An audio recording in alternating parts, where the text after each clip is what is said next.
They say the smallest gestures can create the biggest waves. A gift, just a simple gift. Thoughtful, even. Asked for, received, appreciated. Or so it seemed. Until one father decided it wasn't enough, that his son deserved more. And suddenly, a well-intentioned moment turned into something far more uncomfortable. I didn't think anything of it at first. I was just trying to be a good uncle. I'd been planning a trip to Europe for a while, some much-needed time off, a solo vacation. Just me, the road, and the beautiful, chaotic rhythm of cities older than the country I call home. Before I left, I reached out to my 3 nephews. I wanted to bring them something back, not out of obligation, just because I loved them.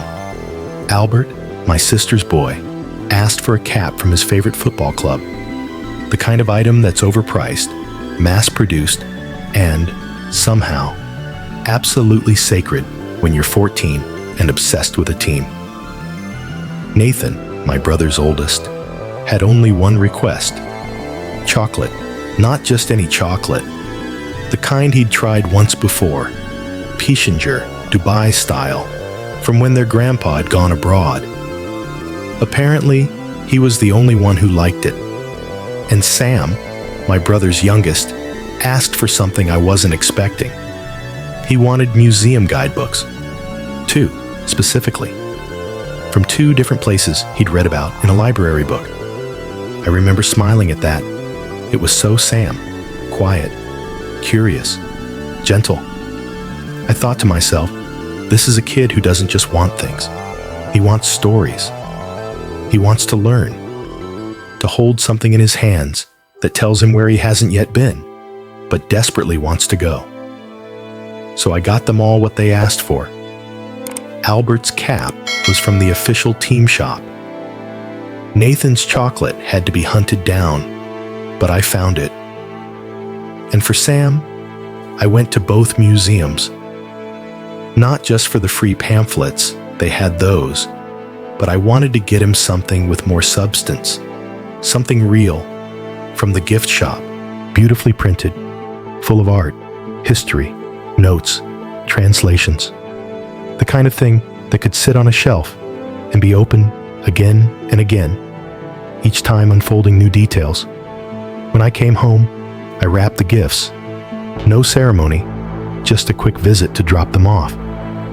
The boys were thrilled, or so I thought. It wasn't until later that I found out someone wasn't thrilled. My brother, Sam, and Nathan's father. He pulled me aside. His tone wasn't angry, more controlled. I could tell he'd been thinking about it, maybe even stewing. He said he appreciated me bringing the boys something, but, and this is where his voice shifted, he felt I had made a mistake. That Sam's gift wasn't as special as the others. He said, Sam's gonna see his cousin with the team hat, his brother with chocolate he can't get here, and then look down at some books. Don't you think that's gonna sting? I blinked. I didn't even know what to say, because those weren't just some books. They were exactly what Sam asked for. He didn't want a hat. He didn't want candy. He wanted knowledge, a window into the past. But my brother didn't see it that way. He suggested that I should have gotten Sam something extra, just to balance things out. Something cooler, he implied, as if learning, reading, exploring. Those things weren't cool enough for a 12-year-old boy. I felt strange, conflicted. Was I wrong? Was I, without realizing it, making one kid feel less seen? The more I sat with it, the more it gnawed at me. The idea that I'd tried to be thoughtful and somehow still missed the mark. I began to second-guess myself. Maybe I should have tossed in something else. A keychain? A toy? A little surprise? But then I remembered the look on Sam's face when he flipped through those guidebooks. His fingers moving slowly over the pages. The way his eyes lit up. The way he whispered, Whoa! When he found a sketch of a sculpture he recognized, that wasn't disappointment, that was wonder. I brought it up with my brother again a few days later. I needed clarity. I told him, gently, that Sam had asked for something specific, and I gave him that. The others got what they asked for too. I hadn't played favorites. I'd simply followed their lead. That's when he sighed. A deep, weary sigh. And then he said something I didn't expect. He told me he'd been upset about something completely unrelated. Work. A disagreement with his wife. Stress. He'd been wound tight when I came by, and seeing the boys receive their gifts triggered something in him. He didn't even realize it at the time. He admitted he'd taken it out on me. There it was. The truth. And suddenly, everything softened. We're good now.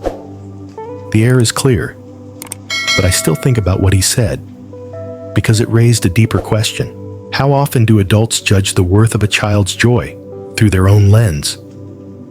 How often do we assume that because we wouldn't find something special, a child wouldn't either?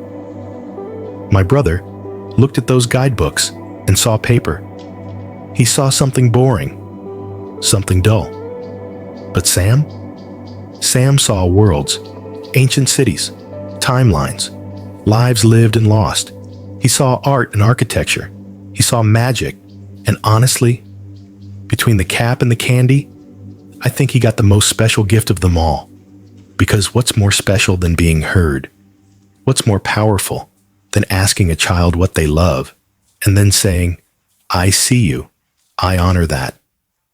We live in a culture that often rewards noise, flash, the loudest, the boldest, the most dramatic. But sometimes, the quiet kid with the book in his lap is the one who will grow up to change the world. So, am I the asshole for giving my nephews exactly what they asked for? For trusting that Sam knew what he wanted? For believing that a child's joy can come in many forms, and that we don't need to judge it by what we think we would want? I don't think so. But maybe you do. And that's the beauty of this question. It makes us pause. It makes us reflect. It makes us listen.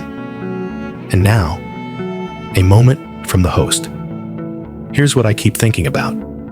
How many Sams are out there, sitting quietly in a room full of noise, just hoping someone notices what makes them light up? Not because it's loud, not because it's flashy, but because it's real. This story isn't just about travel gifts or family tension. It's about how we measure value, how we perceive worth, and how easily we can overlook the beauty of simplicity, especially when it doesn't match our expectations.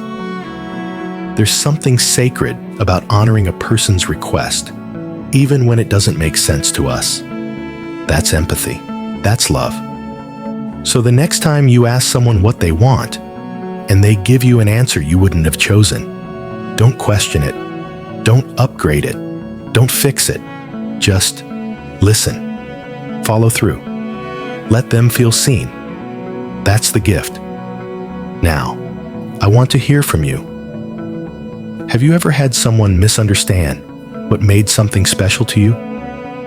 Or maybe you were the one who missed the mark, only to realize it later? Drop your thoughts in the comments. And remember, sometimes the most meaningful gift is being heard. Thanks for listening to AITA Stories.